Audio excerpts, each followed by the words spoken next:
Wonderful. Okay. Well, today I'm going to be talking about a woman from the Bible called Hagar and the fact that God sees. He is the God who sees. Just knowing that God's heard you and seen you and that he actually cares about you personally, that he cares about you personally is a game changer, especially when you're going through difficulty and painful times. You know, when you understand that you are seen by God, he sees you. You begin to see him more clearly. And when you begin to see him more clearly, that he's actually present with us in the pain and the difficulty that we experience, that pain and difficulty can take a back seat. When we are aware that he is seeing us, that pain and difficulty just moves behind us somehow, even when we're still going through those difficult times, a realization that God sees us. It gives us courage and it gives us strength, fortitude, okay? Make note of that word fortitude, and I'll tell you what that means. It means toughness of spirit. It means resilience and endurance. Knowing that God sees us in our worst times, in our most painful times, actually all the time, but in those times when we need to know that he sees us, it gives us his fortitude. Okay, so I am going to tell you the story of Hagar in the Bible. And Hagar is a very interesting woman's name. My daughter did say, when I was telling her what I was going to talk about, she said, "Wow, that is absolutely the worst woman's name I have ever heard." And I said, "Oh, okay, well, it was, a while back. Maybe it was all the trend back then. I don't know. But please forgive her if your name is Hagar or if you have any relatives that are Hagar. So forgive." Anyway, so I'm going to tell you her story. I didn't give these verses to the people at the back because I just want to tell you this story. I want you to put on your listening ears, and I want you to hear the story of Hagar, okay? Part of it I'm going to tell, part of it I'm going to read, but just listen up about her life, okay? Okay, who is Hagar? Hagar is first of all, another thing. Abraham and Sarah from the Bible. We all know them. They are the patriarchs of faith, but before they were Abraham and Sarah, they were Abram and Sarai, okay? So in this part of the story, before God gives them this name change, they are Abram and Sarai. That is who I mean, though, Abraham and Sarah. But I'm going to kind of stick true to what the word says. And they are Abram and Sarai. If I mess up, just, take it with a grain of salt. Sorry. I'm a tired mom. Okay, here we go. All right, so Hagar is the slave of Sarai, okay? So she lives in the household of Abraham, and she is the slave of Sarai. Now, we all know that Abraham was promised, many descendants, wasn't he? But he was old, and his wife was getting old, and they were having no children. So Sarai has this really wonderful and bright idea in her own mind. And she says, "Hey, Abraham, I've got an idea. Go and sleep with my slave. Take her as your wife. Perhaps I can build my family through her." Okay? So Abraham agrees to this, and he sleeps with Hagar, and she conceives. Okay, so when she knew she was pregnant, when Hagar knew she was pregnant, she began to despise her mistress, okay? She was lording it over Sarai a little bit, like walking around patting her tummy like this, and she knows very well Sarai can't have a baby, so it's a little bit, like cheeky, isn't it? And she was sort of like, "Oh, I see, just look at me today, I'm just glowing, aren't I, Sarai?" And Sarai just feeling this anger inside of her. She was angry, she's like, "How dare she lord this over me and despise me in this way?" So she goes to her husband, like any good wife, and she blames him. Okay, and she goes to Abraham and says, "This is your fault, Abraham. All of this is your fault." And it was her idea, right? I don't want to remind her of that, but it was her idea. And but you know what? Abraham is of the mentality, happy wife, happy life. Some good marriage advice for you here from our patriarch Abraham. So he says, "You know what, Sarai? She's your maid. She's your slave. Do whatever you want with her. I'm wiping my hands of this. I'm tired of this. You deal with it. So she does. She deals with it. And this is our patriarch. This woman is a woman of faith that we look up to, right? But just shows you we don't always get it right, okay? Because Sarai mistreats Hagar. This is her response to what Abraham says. And I don't know what that mistreatment entailed. It could have been anything. It could be beatings. It could be telling off. It could just be making her life very, very hard in her service. So Hagar couldn't take it anymore, and she fled into the desert away from the household of Abraham and Sarai. She just fled. She didn't want any more of it. She was done. So she's out in the middle of the desert, and the angel of the Lord finds Hagar. This is the Lord, okay? They say the angel of the Lord, but it is God. And he finds Hagar near a spring in the desert. And it is a spring beside the road to Shur. And he says to her, Hagar, slave of Sarai, where have you come from and where are you going? Okay, he's asking her a question, okay? Make note. He's asking her this question. And she responds to the angel of the Lord. And she says, I'm running away from my mistress Sarai. Right? He knew that, though, didn't he? Then the angel of the Lord told her in the next breath, go back to your mistress and submit to her. So he's given her some instruction right now. I'd have a problem with this instruction if it were me. I'd be like, oh, angel of the Lord, can we just have a little chit-chat about Sarai? She's a pretty awful woman, This is what I would do. But it wasn't me, thank the Lord. It was Hagar, and she was just submissive to the Lord, right? And he makes her a promise, and this is the promise. So far, he's given her some instruction. Well, he's asked her a question, where are you going? Where you come from, And gives her the instruction, I want you to go back. I want you to be obedient here and go back and submit to Sarai, right? And then he makes her a promise, okay? I don't know if this is if this is what she wanted to hear, but he makes her a promise. He says, I will increase your descendants so much that they will be too numerous to count, Hagar, okay? Now, he doesn't say to her, when you go back, I want you to do this. And when you go back, everything's going to just be peachy. Sarai is going to be just lovely to you. She's going to say, here are all my shoes. You can borrow any shoes you want, Hagar. Oh, you're just so lovely, Hagar. I am so sorry. There was no promise made that the situation was going to change at all. Not at all. There was only one promise made, and the promise was for the future. Go back, and I'll take care of your future. You're going to have many descendants, too numerous to count. Okay, so the angel of the Lord also goes on to say, you are now pregnant, Hagar, and you will give birth to a son, and you shall name him Ishmael. And listen to this bit. I want you to hear this. For the Lord has heard your misery. Okay? He heard her misery. All right, and then the angel of the Lord goes on to say what Ishmael's going to be like, right? So, and she's had this lovely encounter with God now, this beautiful encounter in this lowest place of her life because she's out in the desert, pregnant, just in the middle of nowhere, no sustenance, no nothing, no hope. And the angel visits her, and the Lord visits her and says all these things, makes a promise, gives her instruction. And she is obedient to this instruction. She does go back. But before that, before this whole experience finishes, she says this. Now take note. She gave this name to the Lord who spoke to her. You are the God who sees me. For she said, I have now seen the one who sees me. And that is why the well was called, and she named the well. That is what she named the well. She named the well, I have seen the one who sees me. Okay? So it all happened as the angel of the Lord said. Hagar bore Abram a son, gave the name Ishmael to the son, and Abram was 86 when all of this happened, and so the word of the Lord came to pass. Okay, now that was Genesis chapter 16, okay? We're going now to Genesis chapter 21. And there's been a name change by this point, so they are no longer Abram and Sarai. They are Abraham and Sarah now, okay? And that's another story, but just so you know who I'm talking about, same people. This is 14 years later. So she's had this baby, Ishmael, and he is 14 years old now, okay? 14 years, she went back to the household of Abraham, and now here we go.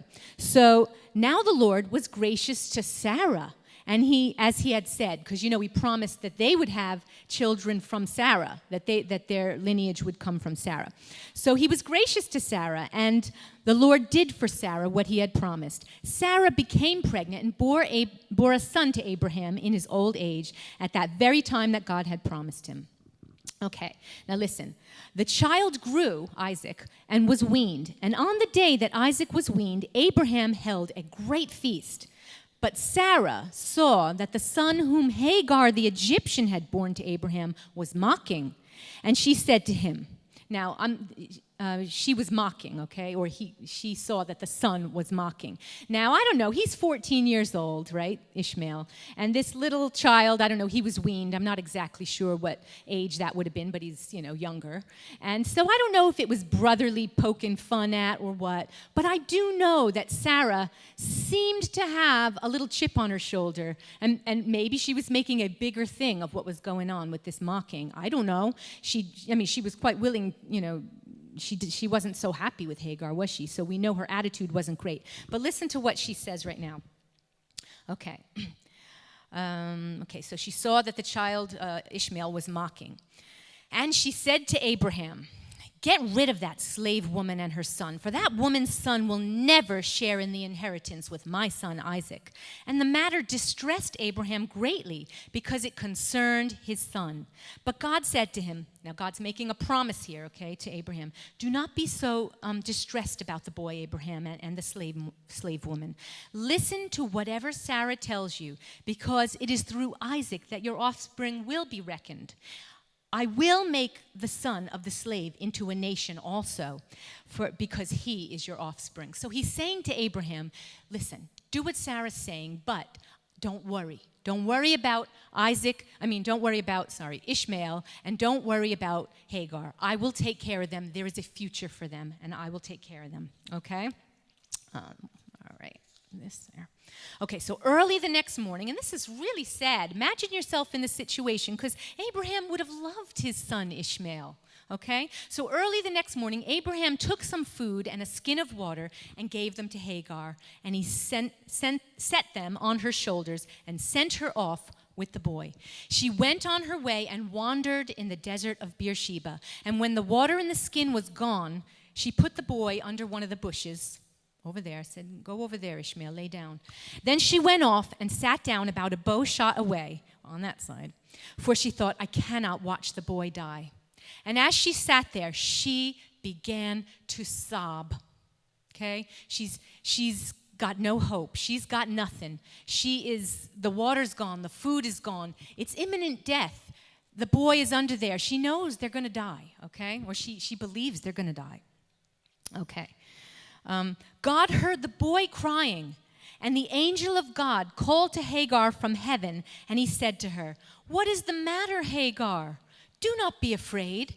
God has heard the boy crying as he lies there. Lift up the boy, take him by the hand, for I will make him into a great nation." He's reminding her of that promise that he made 14 years earlier, okay?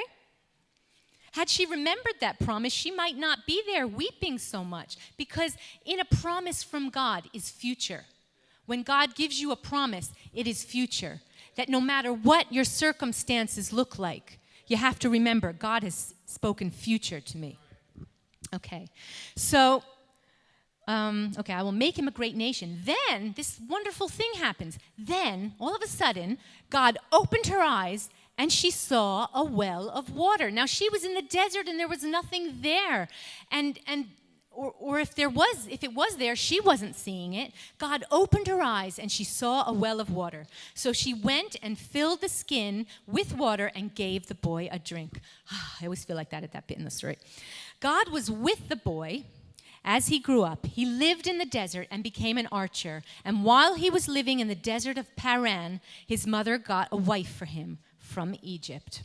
Okay, so that is the account of Hagar. We never hear about her again. We hear a bit about Ishmael again, but we don't hear about Hagar again. Okay? Now, I learned so much from this story. I did. But I'm only going to pick out 3 things so I don't overload you, okay? 3 lessons from the account of Hagar about the God who sees me and the God who sees you, and how this is going to help you and I maneuver through difficult times, okay? Okay, first thing I've learned from this account of Hagar. Being obedient to God, even when you don't understand the why, is important. It's important, okay? And there's two reasons for that. A, God sees the bigger picture even if we don't, okay? He sees the bigger picture. He sees everything even when we don't. Even when we're in the middle of a very highly emotional situation, trouble is around us, we have difficulty, and sometimes we're not seeing everything. But God sees the bigger picture, okay? In Genesis 16:7, remember I said the angel of the Lord asked her a question. He says, "Where have you come from? Oh, slave, where have you come from? And where are you going?" Now, do you think God asked that question because he didn't know the answer? When God asks a question like this, it is not for his benefit, it is for our benefit, or whoever he is speaking to. You see, he wanted Hagar. Think about this. What is the plan, Hagar? Okay? You're pregnant, and you're running to your doom into the wilderness where there's nothing, okay? Think about it, Hagar. Think about it. You see, she wasn't thinking about that. She just ran. She just wanted out of this place. She wasn't thinking about the bigger picture, but God was thinking about the bigger picture. So the Lord tells her to go back to her mistress and submit to her. Okay, he gives instruction. But he makes no promise. Like I said, he makes no promise that her conditions at home are going to improve at all, right? She gets one little promise here. It's a big promise, but one promise. And it's not about her situation. It is about her future. And that's in Genesis 16:10. And that is, "I will increase your descendants so much that they will be too numerous to count." And you know what? She chooses to obey and trust the Lord. And she returns. She didn't know the why. You know, she was living in the moment. She didn't want to go back to this hostile woman and this hostile atmosphere. But you know what she said? "You've shown me future, Lord. You've shown me future, and I'm going to obey, and I'm going to trust you, and I'm going to do what you say." So the point is, in whatever we're going through, obey whatever God is asking you. And it will be bespoke to you, whatever God is asking you to do in your difficult time, in your desert time. You know, maybe he'll say to you, you know, in your time when you're before the Lord, and he'll say, "You need to go forgive so-and-so." And you think, "I don't really understand how that is going to get me from A to B. I don't get that." But you know what? You don't need to get that. God sees the bigger picture. Just be obedient. Go and do it. You know, the other day I was listening to a testimony of a woman on UCB radio. She had ME. She was in a wheelchair. She was helpless. She could do nothing for herself. She couldn't walk. She couldn't dress herself. She was reliant upon her relatives. She was a Christian, but she hadn't been to church in about 9 years. And one day, God put it on her heart. "You need to go to church." You know what? She didn't argue with the Lord's advice. You know what she did? She went to church. She went to church. And in her own words, that was the beginning of her healing. The woman runs marathons now, okay? She runs marathons. She is not in a wheelchair anymore. She goes around the UK and around other places, and she goes and gives her testimony of how she was healed. But these are her words. "My healing came in small steps of obedience." We need to be obedient to the Lord, even if we don't know the why. Now, I said there were two reasons, right? Why being obedient to God, even when we don't understand the why. And one was, God sees the bigger picture. Well, this is part 2 of that. God sees the bigger picture of what's inside us, and he uses our problems to help strengthen us, to mold us, and shape us into the image of Christ. You know, we don't even know all that's inside of us and all that makes us tick. You know, we don't know. We don't know everything about ourselves, but our God does, because our God sees. And he sees exactly what is inside all of us. And all that is inside of us is not always good. You know, our unrenewed mind, everything that Christ has done in us is good. But we come into Christ with an unrenewed mind. And sometimes we need to be shaped by God. You know, he doesn't inflict troubles on us. But he also doesn't waste any opportunity that arises to smooth our rough edges, to build our character, and to teach us dependence upon him. Those are all important things that he wants us to learn in our lives. You could have trouble in your life and let it mean nothing. You could. Just let trouble assail you and let it mean nothing. But better to approach it this way. Lord, you didn't bring this trouble in my life, but since it's here, could you use it? Could you help me grow in you, God? Could you help me know you more in this, God? Could you smooth away the rough edges in my life, God, so that I could be more like your son? Because you could let it mean nothing. But why would you do that?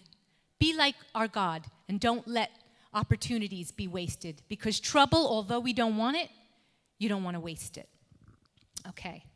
But listen, on that point, when the angel of the Lord first comes to Hagar in Genesis 16:8, he refers to her this way. He comes to her and he says, Hagar, slave of Sarai. That's how she's greeted. All right? When he comes to her in the second time, 14 years later, on his second meeting with her, he just comes to her and says, what's the matter, Hagar? And I think that is very significant. Because when Hagar chose obedience, when she said, yes, Lord, I will go back. I will submit, just like you said, to Sarai. When I will go back and do that because I trust you, Lord. In her obedience, she went from being Sarai's slave to being the willing servant of the Lord.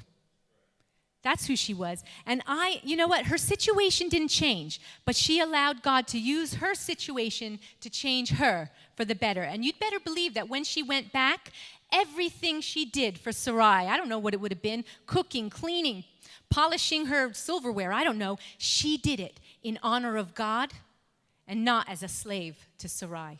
She said, I will do this to honor you, my God who sees me, and not as a slave. I'm a servant of the Most High God. Okay. The second thing that I learned from the account of Hagar is that God sees our situations and he actually cares. He actually cares. The King of Kings, maker of all heaven and earth, the one who lives in eternity, actually cares about you and about me. Genesis 16:11. When the angel was speaking, the angel of the Lord, when the Lord was speaking to Hagar, he says this, for the Lord has heard your misery. And it doesn't say, for the Lord has heard your prayer. It said, the Lord has heard your misery. He saw exactly what Hagar was going through, and he sees what we're going through. He sees what you're going through. And also, King David, he wrote a psalm, Psalm 56. And specifically, Psalm 56:6, when he was a prisoner of war to the Philistines, okay? He was a prisoner of war to the Philistines who absolutely hated him, okay? And he was in this prison cell, and he wrote this when he was a prisoner. You know how troubled I am. You have kept a record of my tears. Now, 3 verses later, in Psalm 56:9, I'm reading from the Good News version, by the way. He says this. So first he's saying, you know how troubled I am, Lord. You have kept a record of my tears. 3 verses later, he says, this I know, God is for me. He was sitting in the middle of his trouble. He was sitting surrounded by probably other prisoners, probably terrible, terrible things. And he says, this I know. God is for me in the middle of his troubles. He knew what he's saying in these verses when he says, you've kept record of my tears. He knew he wasn't forgotten in his troubles by God. Right in the middle of his troubles, I know I am not forgotten, and I know you are for me. Psalm 103, verse 13 says, just as a father has compassion on his children, so the Lord has compassion on those who fear him. As a parent, I feel everything my children go through. When I see my children sad, it hurts my heart. When I see my children sick, it hurts my heart. And you'd better believe I will do everything within my power to help my children. And God is better than us. You know the song, he's a good, good father. Well, he is a good, good father. The best, best father that ever was. Okay? And he feels for his children the pain deeper than a human parent would feel for their child. 1 Peter 5:7. Peter, the Apostle Peter, is writing a letter to Christians who are going through what he terms as fiery trials. So the church at that time was going through fiery trials, whatever that might be, terrible things. And this is what he writes to them, to comfort them, casting all your cares upon him, for he cares for you. He cares for you. In your fiery trials, he cares for you. You know, maybe others don't understand what you're going through, your particular hurt. And you know what? You can't be angry at people for not fully understanding what you're going through. It's a human thing. If I haven't been, I can try to empathize. I can do my very, very bestest. But I may not be able to fully understand what you're going through. You know, don't dislike or be angry at those people, because you know what? They're doing their best, but God knows your pain intimately, and he cares. And he cares. Okay, this is the third thing that I learned, because Pastor Stu in the first he said, I didn't get where the third one was, the third point, but this is the third point, so this is it for the notes. Okay. Nobody wants trouble, okay? Nobody sits there and says, oh, great Father, give me loads of trouble in life that I might know you better. If you do, there's something really wrong with you, and you need to really actually make an appointment. Call the office, and we will chat with you. Don't be asking for trouble, okay? Trouble just comes in life. But, times of brokenness and difficulty can be the greatest times in our lives to experience the closeness of God and to see him more clearly. That's just the way it is. In our hurting and painful times, you can feel a closeness with God that you have never experienced before, an intimacy with God that you have never had before. Psalm 34:18 says, the Lord is close to the brokenhearted, and he saves those who are crushed in spirit. And he saves those who are crushed in spirit. Have you been crushed in spirit? Have your troubles ever brought you to the place where you think, oh, I'm so upset about this. I'm so sad about this. I don't see hope in this situation anymore. In the lowest times, most hurting times, in troubles, you know, we're so much more aware of our need for God. And he responds to our humility, because that's what it is. That's what humility is. A great definition is being aware of our need for God, humility. He responds to that humility, to us knowing that we are hopeless and we are helpless without him. In 1 Peter 5, verses 5 and 6, Peter says to that same church that was experiencing those fiery trials, be clothed in humility, because God resists the proud. He resists the proud, but he gives grace to the humble. And that means he shows favor to the humble. So when we're in this humble place, in this place where troubles have brought us low, you know, don't always think that is the worst place to be, because there is a place with that humility that the trouble has brought upon you to know God. You know, use it. Use that time and say, God, I don't know what's going on, but I am in a place of brokenness like never before, and boy, can I see my need for you. God will respond. He responds to our humility. He shows favor to the humble. Hagar's name means foreigner. And I thought that was very appropriate, because in our hardest times, in our hardest times, we can feel so alienated from God. You know, where are you?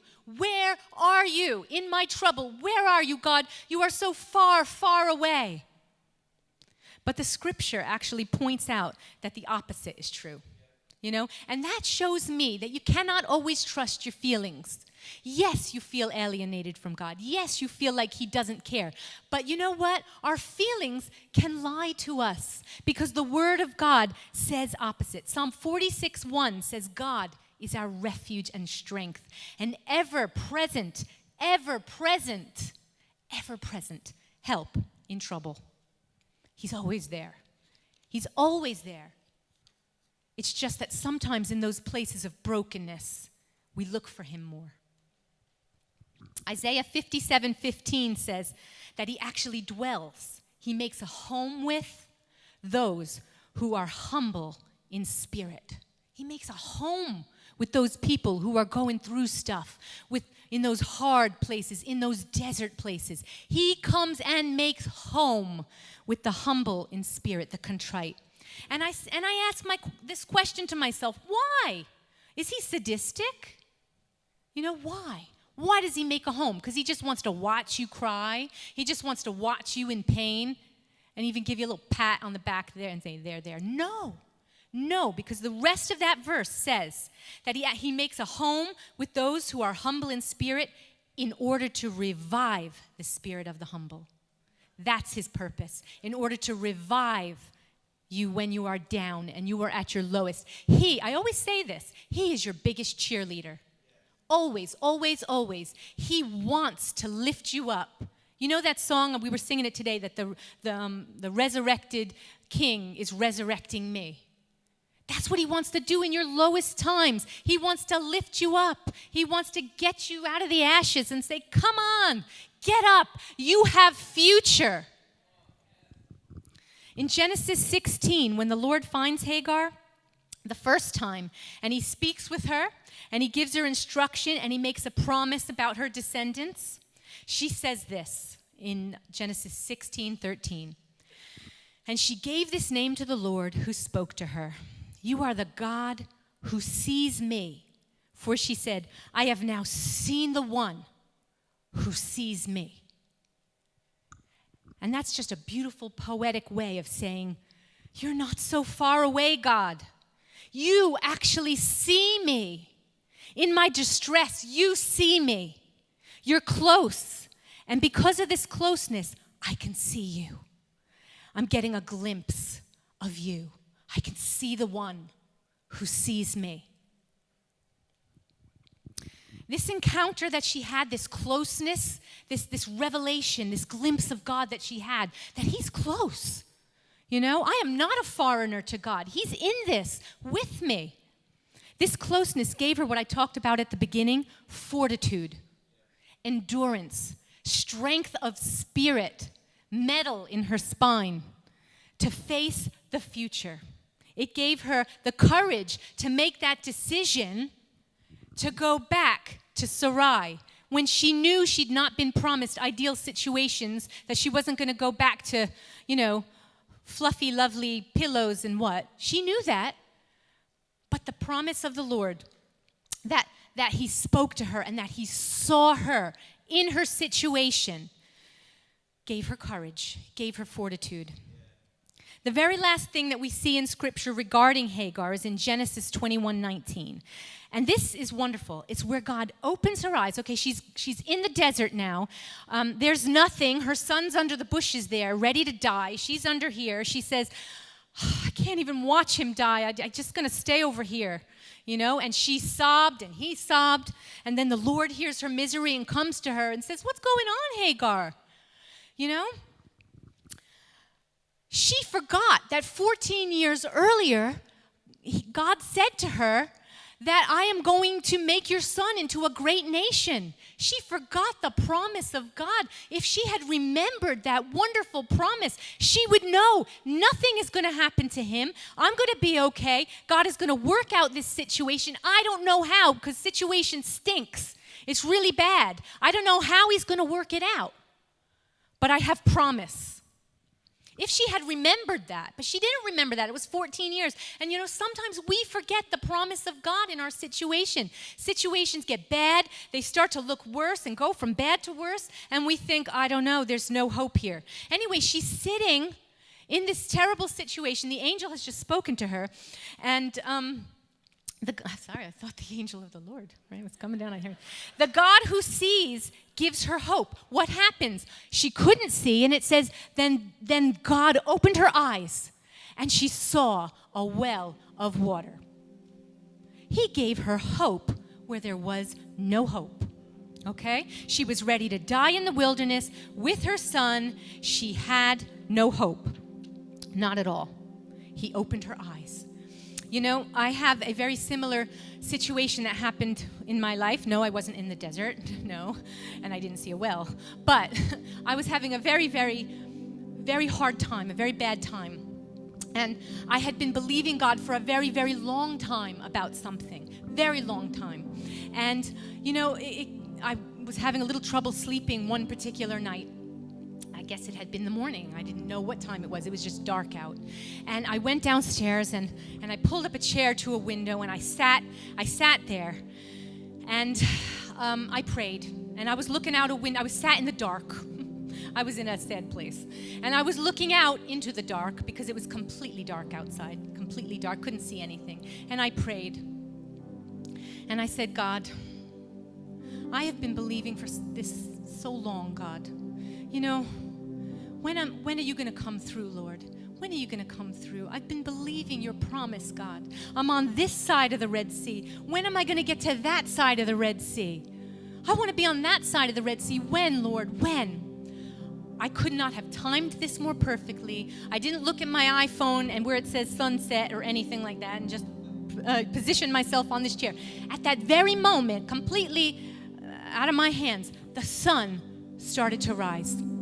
The sun started to come out of nowhere, and it lit everything. And it lit the room, and it lit my spirit. Because in that moment, the Spirit of God said to me, He spoke to my heart, and He said, thousands of years ago, I said, let there be light. And what do you see outside right now, thousands of years later? And I said, light? I see light, Lord. And He said, my word stands forever. Your promise will come to pass. I spoke it, and so it shall be. And I had one of those moments where I thought, I see the one who sees me. He sees. He saw my misery. He saw it. And not just that, but later in the day, and all that week, I went to a doctor appointment later that day, and I go up to the receptionist, and behind the receptionist is this outrageously big bouquet of sunflowers. And I looked, and I just thought, the promise of the Lord, the sun always rises, let there be light, the promise of God shall come to pass. All that week, I don't know if it was like a sale on sunflowers somewhere, but everywhere I went, there was sunflowers. It was God just reminding me, showing me, opening my eyes, like He did to Hagar, to the hope when there was no hope. He gave me hope. She was ready to die in the wilderness with her son, and He opened her eyes. And He wants to do the same thing for you. He wants to provide you with the water that you need in your hopeless situation and open your eyes to those difficult, so that in the face of difficulty, He reminds you of the promise. So in our times of difficulty, we need to remember the promise of God that He's given over our lives. Had she remembered that promise, she might not have been in the same situation, sitting there weeping, waiting for her son to die. We have to let Him open our eyes. We have to be waiting for His help. You go to God and you pour out your misery. Go ahead and do it. He's okay. He can handle that. And you know what? Then you wait upon the Lord. Not just in that moment, but everywhere you go and say, Lord, open my eyes to your promise. Show me. That wasn't the first time. I have journals and journals and journals of the promise of God, just things happening. People who don't know my situation at all coming up to me and saying, the Lord has a word for you. There was one lady, there was another day, it was a different situation. I cried out to God. I was home. I was having such a bad, it just hit me all of a sudden, the situation I was in. It was terrible, and I saw no hope. And I actually fell to the floor. I was alone. I was folding laundry in my kids' room, and it just came over me, the hopelessness of a situation. I forgot the promise of God. And I actually laid on the carpet with my face on the carpet, tears, snot, everything. And I wept before the Lord. And I said, God, help. It wasn't a beautiful prayer. It was a help prayer. I just basically screamed out to God, help me, help me, help me. And I told Him a few things that were really bothering me, things people never, nobody knew. Nobody. That must have been an end of a week that happened, a Thursday or a Friday. And I go to church on Sunday, and I was feeling really low. I thought, I am here bodily, but the spirit is elsewhere, and I was sitting on the front there. After church that day, a lady who doesn't really know me, and I don't really know her. I've seen her around a lot for years, but I didn't really know her, and she doesn't know anything, and nobody knew what I prayed to the Lord in that room. And she presses a piece of paper into my hand, and she says, "The Lord has given me a word for you. Here it is. Go read it." And I just took it on my own little private, and I read it, and I almost fell on the floor. It was so specific, everything that I'd prayed in that room for help. God was telling me, he said, "I've seen this, and I've seen this, and I've seen this. And you know what? Wait for the promise of God. I've got this." I was scared. I thought, this woman must have a camera in my room. I was scared. But I said, no, it is the God who sees. He heard everything I said. He hears everything you say. He's seen every tear that you have wept, that you've watered your pillow with. He's seen everyone, and he's taken account of it. And like David in that prison, he says, "You've kept record, but this I know, God is for me." So you need to let him open your eyes and to encourage you in whatever way. Just be open to what God has for you. Maybe it's a scripture. Maybe it's something said up at the front in a pulpit. Maybe it's a prophetic word or something that somebody has for you, or something in one of your daily devotionals, a song that you hear being sung. But just be open to letting God provide that moment, that water, opening your eyes, the water that you need in your dry situation. So he is the God who sees. He is in your desert with you. It may be a journey through that desert, through that wilderness, but you are not alone. He cares. And let him open your eyes and give you hope where there seems to be no hope. He has more hope for you to give you, and encouragement and fortitude than you probably have notebooks to contain. You just be open to it. Now, if we could all just close our eyes, just close our eyes, all of us. I'm going to pray a prayer right now, and it's a prayer of salvation. It's a prayer of asking God into your life, because I don't know everyone here, and maybe you don't know this God who sees. This God who sees you. He sees your need. He sees your hurt, and he sees your pain. He sees everything, and he wants an invitation from you for him to come into your life. He's a gentleman, but he won't just force his way in. He needs an invite. He wants an invite. So we're going to pray this all together. We're going to keep our heads bowed. You're going to repeat after me. And if you want the Lord in your life, then mean this with all your heart. Lord, I want you in my life. I need you. Forgive all of my wrong. Thank you for Jesus, who died for me, so I can know you, God. I want to be your child. Thank you, Lord. Amen.